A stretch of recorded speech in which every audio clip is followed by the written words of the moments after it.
Når natten begynder, går verden til ro. Lyset slukkes, butikkerne lukkes. Men mens vi andre sover, er der nogen, som står op, går på arbejde, holder samfundet i gang eller forbereder morgendagens komme.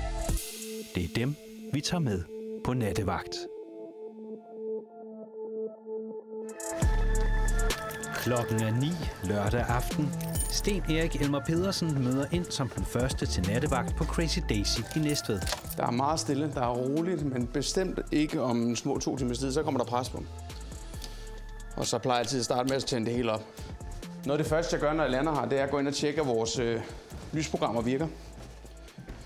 Jeg har været ude for, at det ikke har virket, når vi skulle starte op. Vi tjekker lige. Du kan se, at lamperne bevæger sig rundt og blinker og skifter efter farver og så videre. Jeg kan se, at jeg lige glemte også at tænde vores gulvlys og vores aircondition. Jeg er så det, der hedder ansvarshavende her på klubben. Det betyder, at jeg skal sørge for, at tingene går rigtigt til, og vi hopper lidt for ikke skal løgn. Og her kan du bare se, hvem det er, vi er på i aften. Og det er jo sjovt, når man har været så mange år, som jeg har været. Så den duft, der er her, altså, jeg kan ikke rigtig forklare det på andre måder, men det er som at komme hjem igen. Jeg hører til her, ikke? Sten har fået den hvide managerskjorte på. Fordi jeg manager, så har jeg sådan fint managerkort. Og skal forberede natten, inden de andre medarbejdere møder ind. Og nu skal vi så til at slå bordene ind til at starte med. Der er ikke flere pladser. Hvis man ikke har booket bord på en aften som i aften, hvor der er artister på, så kan du næsten være 100% sikker på, så kan du ikke sidde ned. Ud fra det her, så kommer det til at gå rimelig vildt for sig. Der er nogle ret store borde, og altså, med så høj en omsætning, før vi overhovedet åbner døren. Altså, pengene kommer først ind, når folk selvfølgelig kommer her. Men jeg vil sige, at når tallet ligger så højt, som det gør her nu, så tegner det sig til at blive en vild aften. Altså, der kommer knald på. Og det er de aftener, jeg bedst kan lide. Der er i alt 12 ansatte til at køre festen. De første, der møder, er aftenens 2 runnere. Nu bliver klokken 10. Det vil sige, så er runnersne mødt ind. Og om 3 kvarter senest dukker de sidste op. Til at starte med, så skal jeg selvfølgelig gøre klart. Og så når alle er kommet, og festen er i gang, så sørger vi for, at der er rent på bordene, og at opvasken kører, og gør sådan så, at baren har alt, hvad de skal bruge. Vi er sådan olien, der kører maskinen. Nu kan jeg også se, at faktisk en af vores vagter er mødt ind. 3 dørmænd er kommet, Har du styr på den? og nattens 2 bartendere gør klar. Hvad er det, man gør, når der står count has already been done? Det er at sørge for, at der er rent og rodeligt, og alt det står, hvor det skal, sådan så at vi er klar til at servere gæsterne. Vi har jo kun en granatæble som booker. Kan I ikke lave en liste over, hvad I mangler, så laver vi lige en kontrol? Ja. Nu ved vi, det bliver travlt i dag. Så vi vil hellere have for meget end for lidt, så at sige. Når man ved, der bliver travlt, så kan man lige så godt være på forkant. Sådan en dag som i dag, så er det sgu meget hyggeligt. Det er mig og min bedste kammerat. Så altså, vi glæder os jo, og når man arbejder, som man gør, og så lang tid, som vi har gjort, så kender man også dem, der kommer i byen. Så det er jo også ens venner. Hvad mangler vi så mere? Ikke andet end bare, normalt i køleskabet og de røde kasser der. Ja. Ellers så tror jeg, vi er der. Alle nattens medarbejdere er timelønnede. De har almindelige jobs eller uddannelse ved siden af. Ja. Jeg har været fuldtidsansat i en tøjbutik som ansvarlig for herreafdelingen. Vikar på folkeskolen nu. Arbejdet i dagligvarebutikker osv. Jeg er som sagt kun 21 år gammel. Men altså, der er nogen, der går til fodbold. Der er nogen, der måske laver et eller andet eller sådan noget. Det her det er i hvert fald personligt for mig min hobby. Det er min fritid. Ja, fedt. Klasse. Men selvom det ikke er fuld tid, så bliver det til en hel del efter 5 års tilknytning til stedet. Det er blevet til en god andel timer, og hvis man også tæller fritiden med, hvor jeg er her, bare for at hygge mig, ikke? Så har jeg været her ret meget. Der koordinerer jeg jo bare med hvad de hvornår de vil have det jo. Ja. Giver det Ja, det gør det. Sten har været på Crazy Daisy i næsten 9 år, og lige så lang tid har han været fuldtidslærervikar på den samme folkeskole.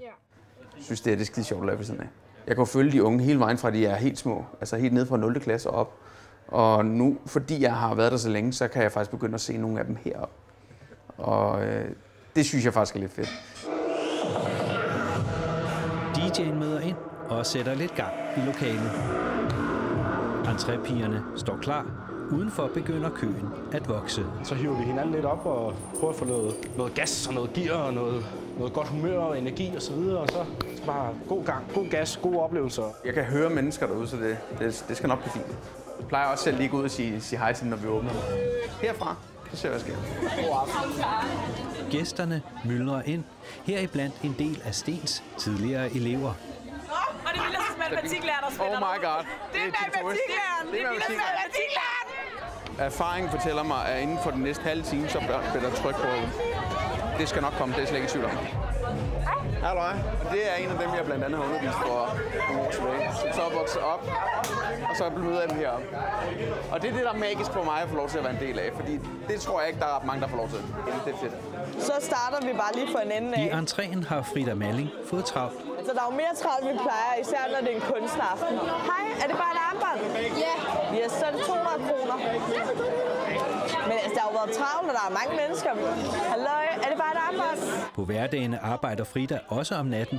Det er på et stort fødevarelager. Altså, jeg arbejder jo næsten natarbejde 6 dage om ugen. Men jeg kan bare rigtig godt lide det, og jeg elsker stemningen, der er her. Og jeg synes, det er fantastisk. Er det bare en enkelt en? Ja, så er det 200 kroner. God aften. Man føler lidt, at man er i byen, uden at være det. Jeg har været spændt på i dag, fordi en stor aften, og jeg glæder mig til det. Men når man så er i det, så er jeg ikke nervøs længere. Så nu kører jeg der.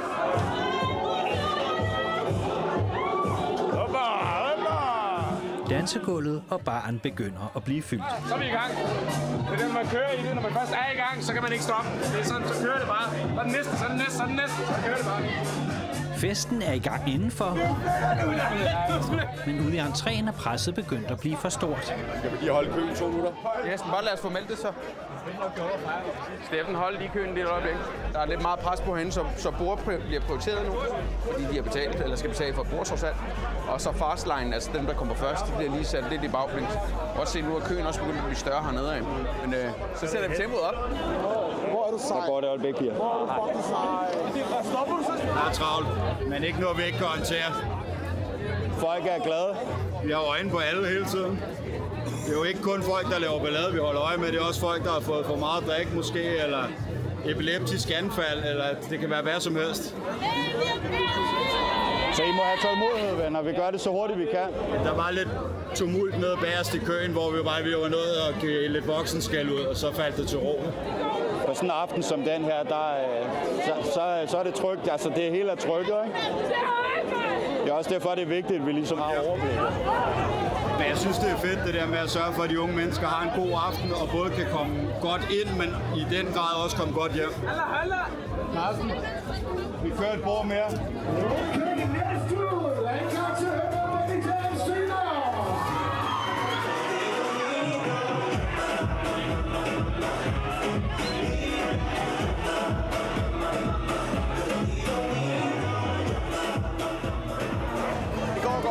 Om ikke så længe, så forventer jeg, at Emil, DJ'en, han begynder at starte festen en lille smule mere. Så får han lidt mere op på energiniveau, og så begynder der at komme nogle hænder i vejret. Så det er rigtig fint. Mens stemningen stiger, knokler runnerne med at holde forsyningerne til bar og borde kørende fra lageret ude bagved. Det har været mega fedt, ikke? Men der er bare rigtig mange mennesker, det er ekstremt svært at komme til. Vi står sådan og møver os igennem hele vejen, men det skal gøres. Det er det, vi kalder en 3 liters. Vi har også en, der er lidt større. Det er en 6 liters, men det er ikke fordi, den flyver de fleste gange, kan du være der også. Men 3 liters har vi 3 af dem i dag. Det er lidt besværligt, det her. Og der kan man blære sig lidt med det, så der laver vi også shows til folk.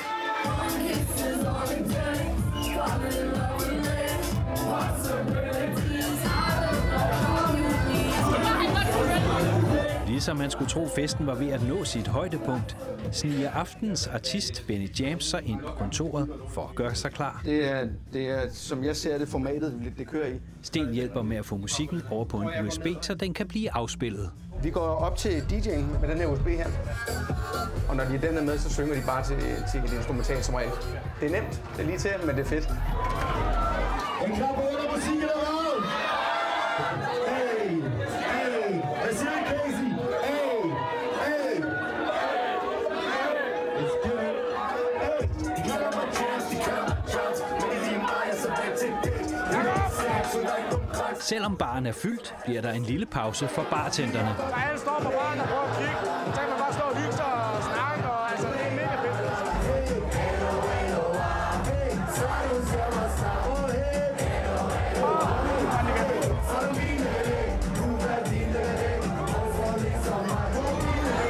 Det er da sådan en fucking god sang, det er.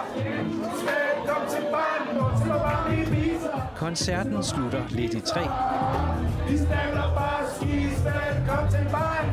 Og dermed begynder festen så småt at ebbe ud.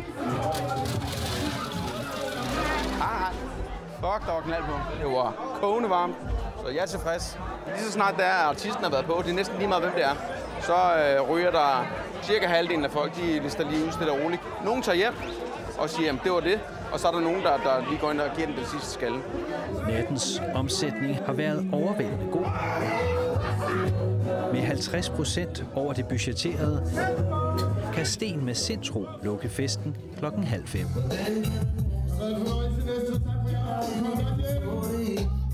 Det ser forfærdeligt ud. Men da vi startede op, der var det sådan lidt... Det var flot og fint sorte gulve, og hvad ved jeg. Det er bestemt ikke sådan, det ser ud. Altså, der er jo glas og propper, og hvad ved jeg. Det er det med, at man får lov til at skære ud. Så ryger tingene altså bare lidt til højre og til venstre. Prøv at være med det. Det er jo derfor, folk kommer, og de skal have lov til at skære ud. De 2 gutter. De har løbet så stærkt, at skjorten er blevet åbnet. Det er, hvad der sker en gang imellem. Det skulle ikke undre mig, at jeg har fået været for at imponere nogle damer, men det er også fair nok. Det følger jeg også med i natlivet. Det er okay. God aften.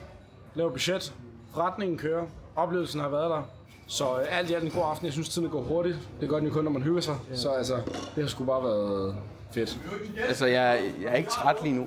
Og det er fordi, jeg kører. Jeg kører stadigvæk. Kom godt hjem, ikke? Men jeg kan ikke sidde for længe. Så begynder jeg at sidde og dykke. Men jeg synes virkelig det her med, at man har med unge mennesker heroppe og med unge mennesker på skolen. Og når du mærker de 2 verdener, så kan du faktisk godt se, at der er sammenligninger i det. Og det, jeg kan være med til at kunne præge dem i en positiv retning. Det er derfor, jeg bliver ved med at gøre det.